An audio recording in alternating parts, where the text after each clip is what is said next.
Bonsoir, mesdames et messieurs, Alexandre Baudouin et François Trépanier qui vous souhaitent la bienvenue à cette autre édition de Sport Express. Salut, M. François. Salut, Alex. Belle victoire des Pats. Est-ce que tu veux ton ukulélé? Je t'ai surpris, là. Non, mais ouais, belle victoire des Pats. Écoute, pour moi, les Pats, c'est une évidence. En fait, c'est une évidence qu'ils gagnent à chaque match. J'aimerais saluer Stéphane Laroche et Alex Surprenant.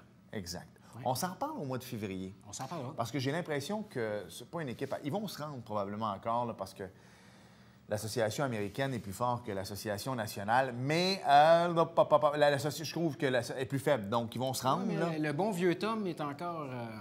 Eh non, arrête. As-tu écouté le combat de Jean-Pascal? Non, je ne l'ai pas écouté. Moi, je l'ai écouté. Puis je pense, honnêtement, je lui lève mon chapeau, mais Jean, il est temps maintenant de faire autre chose. C'était... Il a eu de la misère, Jean? C'est pas qu'il y a eu de la misère, c'est un guerrier. Pour vrai, là, moi, je suis tombé au premier round, on s'entend là-dessus. Mais il envoyait pratiquement pas de coups, recevait énormément de coups. Je sais qu'il y a un juge américain qui a donné, je pense, 2 rounds à Jean-Pascal. Les autres, ça a été unanime, là.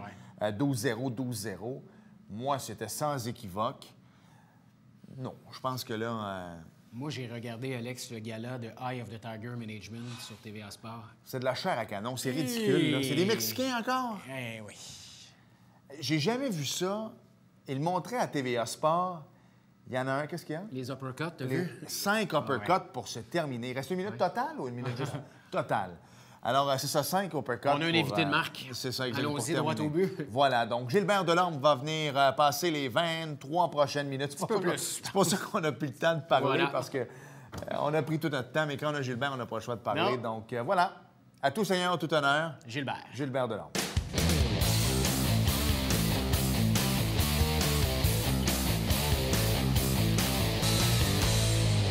Le Canadien va bien depuis le début de la saison. Surprend bien du monde, je pense, François. Hein? Et on s'est dit, tiens, après le premier quart de la saison, qui de mieux pour nous en parler qu'un des analystes préférés de pas mal de gens au Québec, Gilbert Delorme. Salut, Gilbert. Salut, les gars. Gilbert. Ça va bien? Ben oui, ça va bien. D'abord, bonne fête. Merci. Bonne fête, C'est Gilbert. ta fête en fin de semaine. Merci, oui, c'était ça. 56 ans, t'es fait pas. 56 ans. Ah, c'est correct. J'ai les cheveux gris, là, mais c'est correct. Non, je sens bien. Tu t'en bien, exactement. Ça? Ouais, non, Non, il y en avait, mais là, il y en a ça. plus. J'en ai Non, plus. il n'y en avait pas, par exemple. C'est pas si pire que ça. Non, mais il est plus jeune. Il est plus jeune. Ouais, plus jeune quand même. C'est un petit jeune. Ben oui. Gilbert, je le disais d'entrée de jeu, début de saison qui surprend. C'est vrai que ça surprend pas mal tout le monde. Oui, écoute, moi, je pense que ce qui surprend, c'est surtout l'éthique de travail des gars. Alors, on a un bon spectacle, puis je pense que c'est ça que les gens veulent, parce que l'année passée, rappelez-vous, les gars, après les fêtes, aller au Centre Bell, c'était pas trop intéressant. Il y avait beaucoup de bancs vides, beaucoup de billets disponibles. Les billets étaient disponibles sur StubHub. Tu peux acheter des billets. Même les gens qui avaient des billets de saison avaient de la misère à les donner. Le spectacle n'était pas bon, les gars ne travaillaient pas, puis c'était pas vraiment le fun l'année passée. Mais cette année, à date, quelques ratés dernièrement, là, mais les gars travaillent, puis on a un bon spectacle, puis je pense que c'est ça que les gens veulent. Écoute, il y a eu des matchs qu'on a gagnés, des matchs qu'on a perdus, que je pense que les gens sont sortis du Centre Bell enchantés quand même. Il y a eu des retours. Le Canadien tirait de l'arrière. Ça s'appelle d'un match contre Washington. Ça a été un excellent match. Même en fin de semaine passée contre les Bruins. C'était pas la punition. 2-0, 2-2, là, une mauvaise punition, Jonathan Drouin. Mais écoute, ça a été quand même un bon match de hockey. Puis on a un bon spectacle. C'est ça la différence avec l'année passée, le match contre les Bruins.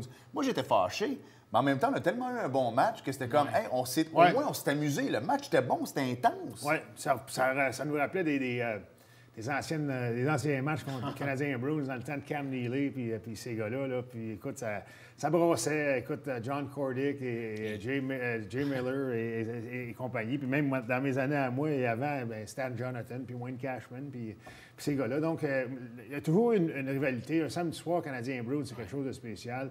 Et malheureusement, Jonathan Drouin a fait jouer un bon match. C'est juste que tu peux pas te permettre de l'échapper comme ça. Là. Je sais que c'est frustrant, parce que tu te fais picosser toute la game, là, mais à un moment donné, il faut que tu avales la pilule, puis il faut que tu en prennes un pour l'équipe. Mais on voit que les petits nouveaux ont embarqué rapidement.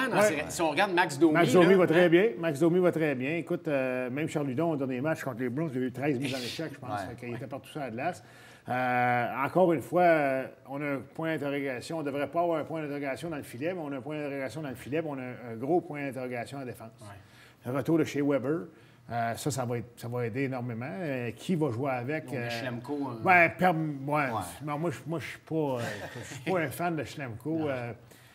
On parlait de Mété. Moi, je pense pas que Mété est prêt pour jouer avec Weber les grosses minutes que chez Weber va jouer contre, justement, les gros joueurs adverses.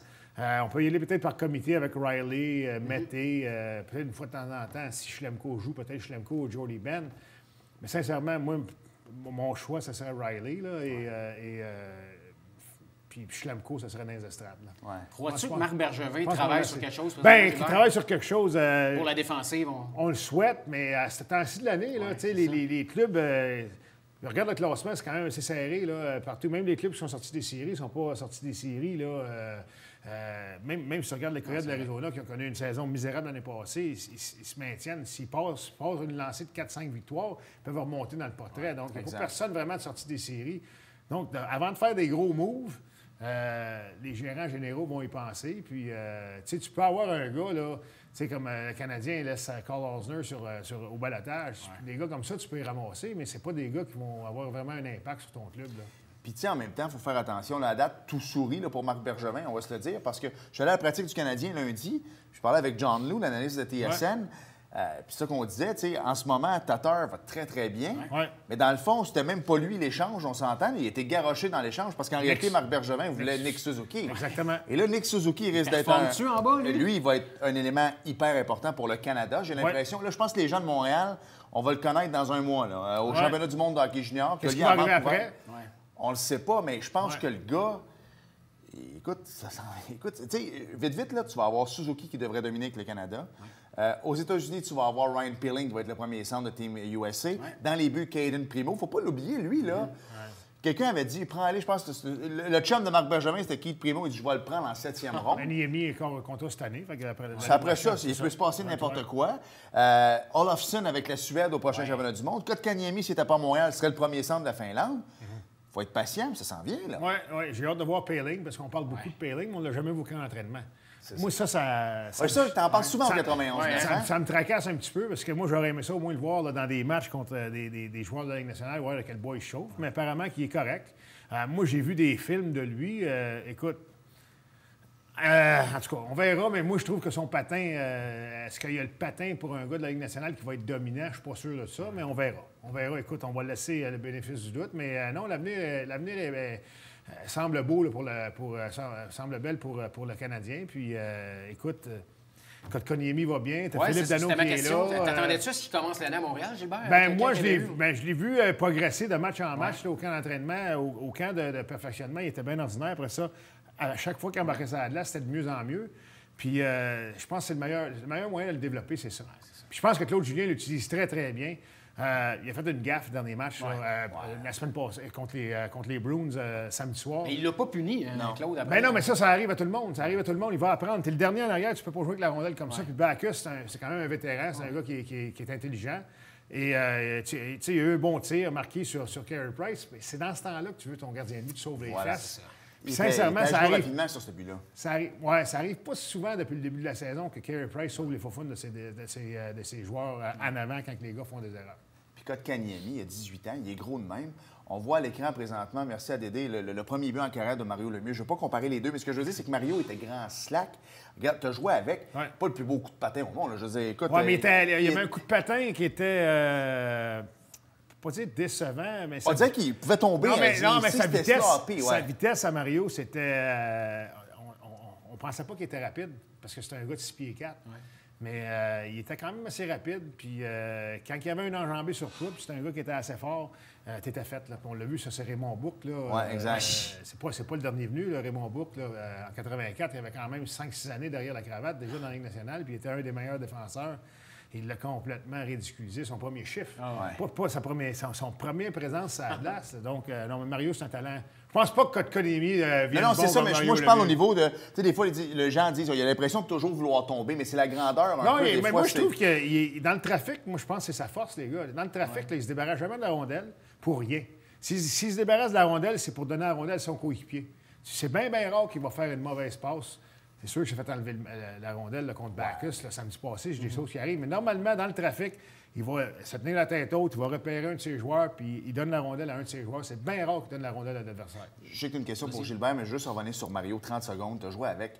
T'es-tu déjà arrivé dans des pratiques ou dans des matchs de recevoir une passe puis de te dire peux-tu bien me dire comment il a fait pour me l'envoyer sa palette? Il était si fort que ça. Oui, Mario, c'est un gars extrêmement talentueux. Dans n'importe quoi qu'il fait, au baseball, au golf, au hockey, c'est un gars super naturel. Puis l'année où moi, j'ai joué 2 ans avec lui, là, écoute, il était blessé au dos, il avait mal dans le dos, il avait de la misère à attacher ses patins. Il pratiquait pratiquement pas. Et il arrivait sur la glace dans une game, puis c'était le meilleur joueur. C'était vraiment incroyable. C'était un gars super naturel. Il n'avait pas besoin vraiment de s'entraîner. C'est pas un gars qui était gros sur la condition physique, là, Mario Lemieux. Là. C'est un gars qui, lui, il se mettait en forme en jouant au hockey. C'était pas un gars qui était dans le gym bien, mais écoute, il a eu une brillante carrière. Ça a été, selon moi, probablement le plus talentueux qui est passé dans la Ligue. Là. C'est sûr que tu peux avoir... Tu sais, Gretzky a eu plus de points, mais Gretzky, c'était plus un travaillant. C'était plus un hustler, là, tu sais. C'était pas le même style de joueur du tout. Tandis que Mario Lemieux, écoute, j'ai vu les feintes qu'il faisait, puis déjouer des gars 1 contre 1 comme ça. Là, Gretzky faisait pas ça. Là. Non, c'est ça. Je voulais t'entendre sur Max Domi. Quand Marc Bergevin a fait l'échange, il y a eu beaucoup, dont à ton émission, les gens n'étaient pas contents. Es-tu surpris de voir Max Domi performer comme ça dans un marché comme Montréal? C'est peut-être ça qu'il avait besoin, finalement. Bien, je pense que oui. Puis je pense que ce gars-là était habitué à Toronto avec son père, puis dans la pression. Puis probablement que son père l'a bien coaché. Il a l'air souvent là, Taille, à Montréal. Je pense que son père, il connaît la business, puis il était à Toronto, puis il était sur le spotlight, parce que c'est un gars qui est extrêmement populaire, puis il l'a bien coaché. Puis il carbure là-dessus, le petit gars. Là, vraiment, là, moi, depuis le début de l'année, même moi, là, tu sais, tabarouette, il a scoré 9 buts dans les 2 dernières saisons, dont 5 l'année passée dans un filet désert. Il n'a pas fait de miracle à Montréal. Mais juste son éthique de travail, il est impliqué, il travaille tout le temps dans les 2 sens de la glace. C'est un excellent patineur, puis il a du talent en plus, puis il a du succès, donc tant mieux. Il y a une bonne connexion avec Jonathan Drouin. Donc, tant mieux, on a trouvé une belle combinaison. C'est ça que Jonathan avait besoin ici. Exactement. Je ne serais pas surpris, moi, après le premier match hors concours qui a été désastreux là, pour Max Domi, on va se le dire, avec sa mauvaise mais sa mauvaise pénalité. Période, exactement. Ça a été mauvaise pénalité, suspendu 5 matchs. Je ne serais pas surpris que papa moi, l'a amené souper et dit, gars, moi t'expliquer comment ça marche dans un gros marché à partir de maintenant, de laisser ses émotions. Puis, on a du temps. Laisse-moi une autre question. T'as-tu déjà vu, on parlait de pression, un gars comme Galchenyuk, probablement qui va être bon sous les palmiers, puis lui, pas trop de pression, pas trop de journalistes. Un gars comme Domi qui va se donner. Tu as joué des matchs canadiens-Boston, toi, un samedi soir au Vieux Garden. As-tu déjà vu des gars, la peur des autres, dire, gars, toi, tu réussiras jamais à Montréal parce que des matchs de même, ça marchera jamais. T'étais-tu capable de le saisir avec tes coéquipiers, toi? Que les gars avaient peur. Oui, ou tu sais, de dire, toi, ça ne marchera jamais dans un. Ou que tu as joué avec des gars qui finalement ont eu des belles carrières ailleurs, mais que ça n'aurait jamais marché à Montréal. Un exemple, est-ce que Marcel Dionne, tu sais, pour les plus. Vous autres, peut-être que vous ne l'avez pas vu jouer, Marcel Dionne. Oui, mais peut-être que Marcel Dionne n'aurait pas connu la carrière qu'il a connue s'il avait joué à Montréal. Tu sais, Guy Lafleur, on comparait Marcel Dionne à Guy Lafleur parce que c'était pas mal les mêmes années. Gilbert Perreault.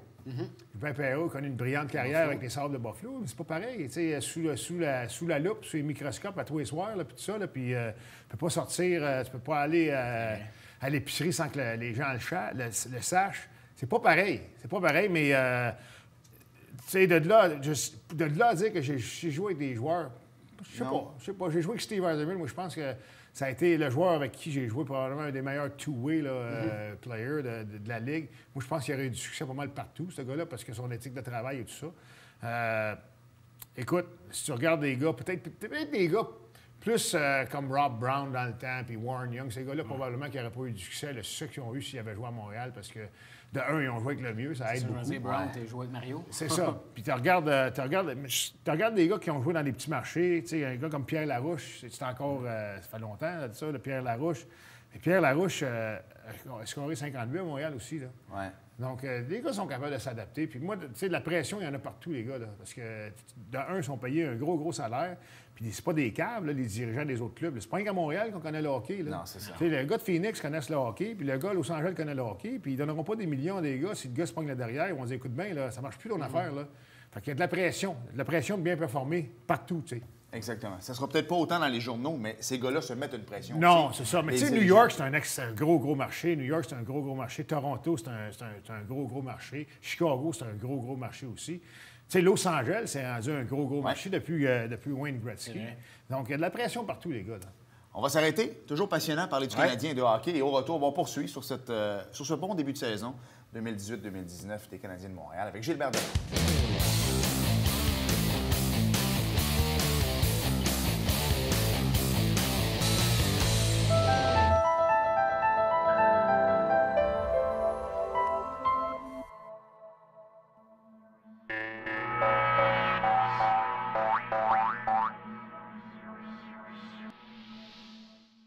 Nous cumulons plus de 250 années d'expérience à vous informer. Nous adhérons au guide de déontologie journalistique du Conseil de presse du Québec. Nous sommes le Canada français, Boom 104.1 et la télévision du Richelieu.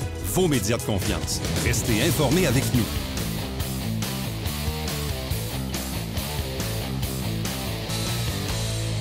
Nous sommes de retour à Sport Express. Plein d'affaires encore à parler avec Gilbert. Oui. La saison du Canadien, les anciens Canadiens, son émission de radio 91.9, à l'antichambre également. Mais rapidement, comme ça, tu vois le Canadien accéder aux séries, toi, à un moment donné, ils vont pogner comme là, 4 défaites en ligne. Oui, mais normalement, les clubs qui sont dans les séries à l'Action de gaz américaine, ils ont 80 de chances de faire les séries. Donc, sauf que tu peux pas... puis le Canadien a quand même évité oui, 4 défaites, mais ils ont quand même ramassé des points sur ces défaites-là. La défaite en tir de barrage ou en prolongation. Donc, ils ramassent des points quand même, mais il faut éviter là, les longues séquences comme ça. Puis, il faudrait en mettre 3, 4, 5 en ligne aussi là, pour des victoires, pour accumuler des points. Donc, peut-être, est-ce que c'est la bonne chose, peut-être, de rentrer en série? Je ne le sais pas, pour l'apprentissage des gars et tout ça. Sauf que c'est le fun d'avoir les séries à Montréal au printemps. Puis, tu sais, en même temps, est-ce que l'avantage numérique du Canadien aurait donné une victoire et demie de plus aux Canadiens? Peut-être. Oui. Puis ça, Weber va venir donner ça. Ouais. Et comme j'ai dit, moi, lundi, j'étais à la pratique et je parlais avec John Lou. Et à un moment donné, ils ont pris la première unité, la deuxième, ils l'ont amenée sur l'autre patinoire. Et là, chez Weber, c'est sûr que nous, l'émission est diffusée le mercredi. Fait que c'est sûr que les gens l'ont peut-être vu mardi lors du premier match contre la Caroline, mais il joue aux oreilles du cercle. Il est à la position d'Alexander Ovechkin. Et John Lou disait, s'il reste là, il va tuer quelqu'un. Ça n'a pas de bon sens. Fait que ça va changer. Le gardien de but va peut-être être un petit peu plus sénère. Le défenseur, des fois. Mais moi, je pense que ça ne peut pas nuire, en tout cas. On verra. Écoute, on va s'adapter. On va essayer comme ça. Puis si ça ne marche pas, mais je suis sûr qu'il va revenir en haut. Là. C'est ça, exactement. Parce que c'est le gars pour... parce qu'on a vu Jeff Petrie là, depuis le début de la saison. Puis David Schlemko, puis Mike Riley. Écoute, les gars manquent le filet là, à profusion. Puis c'est pas le même... C'est pas la qualité. C'est pas la même qualité de lancer non plus. Là. Donc Weber nous manque énormément là-dessus. On parlait des anciens Canadiens. Moi, je suis chum à Chris, je regardais les photos. Tu as joué contre l'SCN, tu as joué contre Chris. On a joué en fin de semaine, oui, exactement. C'était samedi passé à Montréal-Nord. C'est le fun. Écoute, une belle expérience. Jouer contre mon garçon Christopher. Tu l'as coaché. Je suis allé faire des pratiques avec lui. Je l'ai coaché, moi aussi. Mais c'est le fun. Les petits-enfants étaient là. Écoute, ma femme était là, ma bru était là. Donc, on a eu du plaisir. C'est une belle partie. Ça fait plusieurs années que le CN organise des parties. C'est une levée de fonds. Puis écoute, c'est vraiment, là, ils ont du succès. Ils ont ramassé, je pense, plus que 380 000 $. Wow. Là. Vraiment, là, c'est quelque chose de spécial. Puis c'est assez... La vie est drôlement faite. On peut pas avoir 20 ans et avoir des enfants de 20 ans. On se comprend, mais tu sais, le prime de ta carrière, tu l'as vécu avec Diane. Tes enfants étaient tout jeunes. Oui. Tu sais, des fois, tu dis, Colin, j'aurais aimé ça que Chris a 15 ans quand j'ai gagné ma Coupe Stanley ou des choses comme ça. Il y avait 2-3 ans. Écoute, ma fille était quasiment naissante. Jonathan, mon plus vieux, avait peut-être, en 91, il avait 3 ans. Donc, c'est des souvenirs très vagues. Là. Il ne s'en rappelle plus. Là. Exactement. Fait que là, toi, tu te reprends. C'est tes belles photos sur la glace avec tes petits-enfants. Exact. Puis il n'y a pas... tu sais, à cette heure, tu as YouTube et tout ça. Mais nous autres, dans le temps, il n'y a pas ça. Donc, c'est dur d'aller chercher. Il y a des choses qu'on a encore sur YouTube, mais pas beaucoup. Là. Si les matchs étaient à la TV dans le temps, oui. Mais sinon, c'est pas tous les matchs étaient à la TV dans ce temps-là. Donc, on ne peut pas avoir d'effet saillant de tout ce qu'on a fait dans notre carrière. Parlons-nous un petit peu, justement, des anciens Canadiens. Gilbert, est-ce que tu as la chance de jouer plusieurs parties au cours de l'année? J'en joue quand je peux. Écoute, avec la radio, c'est sûr que c'est plus difficile de m'en aller dans l'Ouest parce que j'ai beaucoup de matchs dans l'Ouest canadien. Mais on joue... je pense que la cédule est à peu près 40 parties par année. Je vais en jouer peut-être une vingtaine. Je vais jouer les parties qui sont en entour de Montréal, quelques matchs en Ontario et tout ça, mais de partir jeudi, vendredi, samedi, dimanche, je ne peux plus faire ça là à cause de la radio. Peut-être qu'éventuellement, ça va changer, là, on verra. Mais c'est le fun. Écoute, on a du plaisir partout où on va. C'est des levées de fonds, puis on a du plaisir. L'engouement est là encore. Oui, exactement. Puis de rencontrer les fans, puis tout ça, c'est pour ça qu'on fait ça. Tu sais, on parlait des jeunes tantôt avec le Canadien Max Domi. Tu sais, le premier match que tu joues à Calgary, Edmonton, Vancouver, puis tu vois le nombre de chandails du Canadien, tu embarques sur la glace, ça doit donner un choc. Tu le disais d'aller dans l'Ouest. Hey, tu verrais-tu les anciens Oilers, peut-être avec Wayne, là, venir à Montréal? Non. Mais les anciens Canadiens, vous allez dans l'Ouest. C'est pour prouver à quel point le Canadien de Montréal, c'est à la grandeur du Canada. Bien, tu as Toronto et le Canadien, parce que dans le temps, les 6 équipes, il n'y a pas personne, il n'y a pas de club dans l'Ouest canadien. Tu sais, Vancouver est arrivé un petit peu plus tard, là, à la fin des années 60. Donc, le Canadien a toujours été populaire dans l'Ouest canadien. Moi, quand j'ai commencé avec le Canadien, j'en revenais pas. On allait jouer à Vancouver. Je pense que ça criait plus pour nous autres. Plus de gens rouges. Même chose à Winnipeg, même chose à Calgary, Edmonton aussi. Ouais. La seule place, c'était à Toronto. On n'était pas bien à Toronto, mais écoute, c'est normal. Puis le Canadien, c'est fort. Ça date du temps du Rocket et tout ça. Donc, puis il y a beaucoup de Canadiens français dans l'Ouest canadien. Il ne faut pas oublier ça non plus, là. C'est des communautés, là, t'en as partout, là, au Manitoba, Saskatchewan, même en Colombie-Britannique. Donc, il y en a partout. Puis, c'est le fun. C'est le fun d'aller faire un tour dans ces coins-là, puis on a toujours du plaisir. Je veux pas vous vieillissez, les anciens, comme tout le monde. Parle-nous donc un petit peu de ceux qui se distinguent le plus dans l'équipe, que tu te dis, my God, les gars sont encore vraiment... On vieillit, mais on s'est rajeuni pas mal. Là, dans les dernières années, on s'est rajeuni pas mal. Là. On a Marc-André Bergeron qui joue avec nous autres, Francis Bouillon, Guillaume Latendresse, Mathieu Dandonneau, Patrice Brisebois. Donc, on a un bon club, vraiment, là, parce que... C'est pas des pieds de céleri non plus, c'est des gars qui ont joué la game. Exactement. Donc, on a un bon Pierre Dagenet, qui est encore, il a 36 ans, je pense, 37 ans. Donc, on a encore... On a un très bon club. On peut jouer contre n'importe qui. Il y a encore des... Tu sais, moi, je suis un des plus vieux, là, avec Richard Sévigny dans le filet, puis Normand Dupont. Richard est encore là. Exactement. Richard, ça doit commencer à être quelque chose. Il est encore bon. Oui? Il est encore bon. À 61 ans, là, il est encore habile. Puis il sort de son filet, puis il poke check et tout ça. Là, vraiment, là, il fait une bonne job. Richard qui a coaché ici les Aigles de Saint-Jean. Tu te rappelles dans le Seigneur de l'Ordre, il y a plusieurs années. Oui. Ça te manque-tu le coaching, Gilbert? Oh, non, plus vraiment. Non, moi, je pense que ça fait trop longtemps que je suis sorti de ça. Là, puis c'est sûr, c'est le fun d'analyser, là, mais le day-to-day, tout le temps derrière un banc, les pratiques et tout ça. Puis ça évolue beaucoup, là, OK? Hein, donc, c'est... non, je suis bien content de ce que je fais, là, puis je suis bien confortable. C'est plus comme avant. C'est technologique, les vidéos, des séances. Faut que tu décortiques. Vraiment.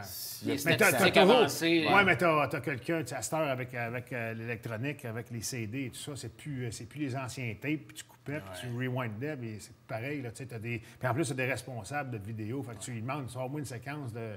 C'est eux qui font ça, là. Donc, oui, c'est de l'ouvrage, mais il faut que tu montes quand même ton meeting, préparer la vidéo que tu vas présenter aux joueurs et tout ça. Mais c'est dur, mais c'est pas si compliqué que ça, là. Tu animes tous les matins au 91.9 Sport avec Louis-Philippe Guy, émission que Alex et moi, on écoute régulièrement.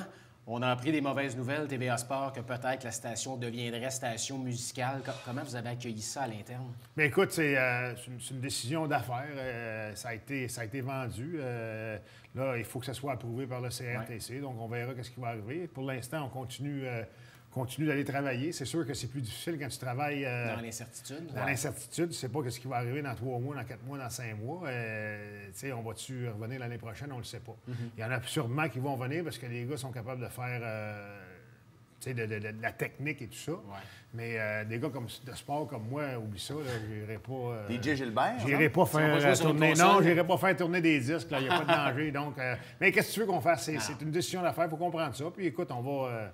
On va regarder l'antichambre. On va se replacer en quelque part, je ne suis pas inquiète. Même l'antichambre, le samedi, vous êtes rendu à la taverne. Exact. C'est le fun, c'est une autre... c'est une autre ambiance. C'était beaucoup de bruit, par exemple. C'est pour ça qu'on a des écouteurs. J'ai beaucoup de bruit en arrière, de la musique et tout ça, mais c'est le fun. Ça te permet justement d'échanger avec le monde qui sont là, qui ont regardé la game, puis d'échanger, de connecter avec eux autres un petit peu. Bien le fun. Tu travailles avec des Pierrot de Chantal Maccabé. Je pense que même l'univers journalistique montréalais est surpris du début de saison. Puis même eux autres, ça doit être une ambiance de travail complètement différente. Tu vas au Centre Bell un samedi, l'ambiance est beaucoup plus le fun en ce moment que ça l'était. L'année passée, tu devais dire « il fait moins 20, il faut que je m'en aille, je suis pogné pour aller au Centre Bell. » C'était plate. Le samedi soir, l'année passée, il y a bien des soirs que c'était même pas plein. Là. Puis oublie ça, là, cette année, là, les gens veulent y aller. On a un bon spectacle, puis il y a une bonne ambiance. Il y a une bonne ambiance. Tu sais, les Bruins de Boston, c'est les Bruins de Boston. Samedi passé, il y avait une ambiance extraordinaire, puis c'est ça. Écoute, on va avoir des matchs. Tu sais, la Caroline hier, c'était pas. Tu sais, c'est pas un club qui est trop sexy, mais tu sais, les Rangers de New York s'en viennent. Puis les Sharks de San Jose qu'on voit pas souvent en fin de semaine. Tu sais, donc, c'est 2 clubs qu'on voit. Les Rangers, on les voit. Mais c'est ça exactement. Puis les Sharks, quand même, vont bien. Puis ça va être intéressant. Tu l'as vécu, toi, de l'intérieur. Est-ce que, en tant que joueur, moi, je n'ai jamais été dans un amphithéâtre. À l'époque, c'était le Forum, là, qui avait 15 ou 16 000 personnes. Quand tu es dans la chambre, tu peux-tu entendre, tu sais tes samedi soirs, est-ce que tu peux entendre la foule? Est-ce que tu peux entendre... Ah oui, tu l'entends. C'est ça, tu l'entends, hein? Ça vibre, là, quand ça... écoute, quand tu es dans le vestiaire, écoute, t'entends. Il y a tellement de monde, de 21 000 personnes au Centre Bell. Là. Si les gars disent qu'ils n'entendent pas la foule, c'est pas vrai. Là. C'est pas vrai, non, c'est ça. Puis la foule est bruyante. C'est pas comme à Chicago, là. Pas bruyant comme à Chicago, mais c'est quand même bruyant. Puis c'est une bonne crowd à Montréal. Mais l'année passée, c'était plate. Cette année, le fun est revenu dans le building. Chicago, il y a le même nombre de spectateurs, mais l'amphithéâtre est fait différemment. On dirait que tu es plus proche à Chicago. C'est moins large, c'est moins... Mais moi, j'ai joué dans le vieux, là, dans le vieux Chicago non, Stadium. ça devait être quelque chose. Il était perché par-dessus nous autres, puis c'était vraiment une place extraordinaire à jouer. Rapidement, dernière question. Voltigeur de Drummondville, cadeau de Noël avant le temps. Maxime Comtois qui se ramasse là. Oui, ils sont déjà loadés. Puis Comtois qui vient jouer avec. Exactement. Donc, eux vont être très, très sérieux, prétendants à la Coupe Memorial. Écoute, j'ai hâte de voir s'ils vont être capables de tout mettre ça ensemble, mais ça va bien à date. Là. Quand même 7 points Comtois en 10 matchs. Exactement. Je leur souhaite, c'est Hartley qui est rendu à Drummondville, l'entraîneur. Puis son père l'a gagné avec les Hawks d'Hawkesbury. Ce serait le fun. Je sais pas, ça serait peut-être le premier duo père-fils à gagner la Memorial. Mais à Drummondville, on parlait de pression tantôt. Lui, avec Comtois qui s'en vient, je pense que c'est la fenêtre. Ils n'ont pas le choix à Drummondville. Ah, écoute, c'est cette année, parce que c'est un cycle dans le junior. Hein? Exact. Ils vont retomber bas l'année prochaine. Parce que ces gars-là vont s'en aller. Là. Puis Maxime, je crois qu'il est disponible pour l'équipe Canada Junior. Oui. Fait que non, c'est une belle expérience. Oui, exactement. Ben, Gilbert, merci beaucoup. Toujours merci, un plaisir. Merci, merci beaucoup. On t'écoute demain matin. Parfait. Salut. Problème. Merci les boys.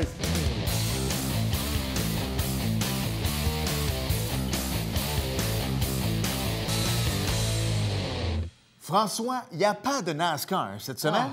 Vas-y avec les forts. Oui, dimanche 2 décembre prochain, 16h, c'est le match des toutous, Alex. Donc, on invite les gens à porter un toutou. Tu souhaitais rapidement au match sur le suicide. Ce n'est pas été un succès sur la glace, mais succès au guichet. Exactement, c'était ça le comble. Ça a été un bon match de hockey. Il a perdu contre Titan de Princeville 4-3. J'en ai parlé avec Ron, c'était tellement drôle. Il y avait un match à Valleyfield également, mais moi, j'étais sur place, je parlais avec Ron.